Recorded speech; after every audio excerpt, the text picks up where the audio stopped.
Breaking news చూస్తున్నాం. శివనామ స్మరణతో మారుమోగాల్సిన శ్రీశైలం పుణ్యక్షేత్రంలో ఉద్రిక్త వాతావరణం నెలకొంది. ఇక శివ భక్తులైతే ఆందోళనకు దిగారు. మొత్తానికైతే క్యూ లైన్లో ఎంతసేపటికి ఉన్న దర్శనానికి వదలకపోవడంతో శివ భక్తులు ఒక్కసారిగా ఆగ్రహించారు. ఇక ఈవో డౌన్ డౌన్ అంటూ నినాదాలు చేశారు. మొత్తానికైతే శివనామ స్మరణతో మారుమోగాల్సిన పవిత్ర ప్రాంతం మొత్తం నినాదాలతో హోరెత్తింది. శ్రీశైలంలో బ్రహ్మోత్సవాలు ప్రారంభమయ్యాయి.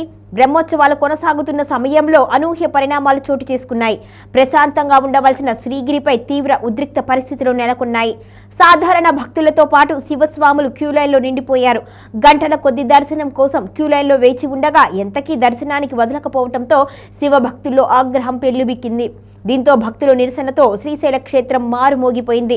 భక్తుల రద్దీని దృష్టిలో ఉంచుకొని కనీస సౌకర్యాలు కల్పించడంలో దేవస్థానం అధికారులు పూర్తిగా విఫలమయ్యారు అనే ఆరోపణలు వెల్లువెత్తాయి.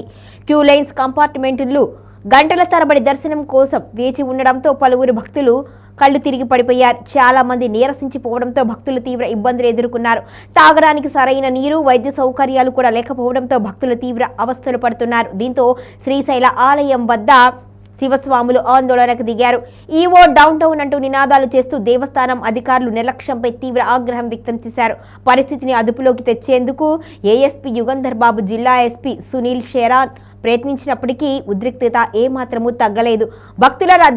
భక్తుల రద్దీ నియంత్రణ పేరుతో పోలీసులు లాఠీలతో బెదిరింపులకు దిగారు అని శివభక్తులు ఆరోపిస్తున్నారు. దీంతో పలువురు శివస్వాములు రాజగోపురం నుంచి దర్శనం చేసుకోకుండానే వెనుతిరిగి వెళ్లిపోయారు. శ్రీశైల ఆలయ చరిత్రలో ఎన్నడూ ఇలాంటి పరిస్థితి చూడలేదు అని శివస్వాములు ఆందోళన వ్యక్తం చేస్తున్నారు. ఆలయ ప్రాంగణం గందరగోళంగా మారడంతో శివ భక్తులు, శివమాలధారులు తీవ్ర అసంతృప్తి వ్యక్తం చేస్తున్నారు. అటవీ శాఖ నిబంధనలు కూడా ఈ పరిస్థితికి కారణము అని శివస్వాములు పేర్కొంటున్నారు. ఇప్పటికైనా ఉన్నతాధికారులు జోక్యం చేసుకొని భక్తులకు తగిన సౌకర్యాలు కల్పించాలి అని డిమాండ్ చేస్తున్నారు. స్థానికం నుంచి అంతర్జాతీయం వరకు కూడా ఇలాంటి ఇబ్బందులే ఉన్నాయి అంటూ కూడా ఆగ్రహం వ్యక్తం చేస్తున్నారు.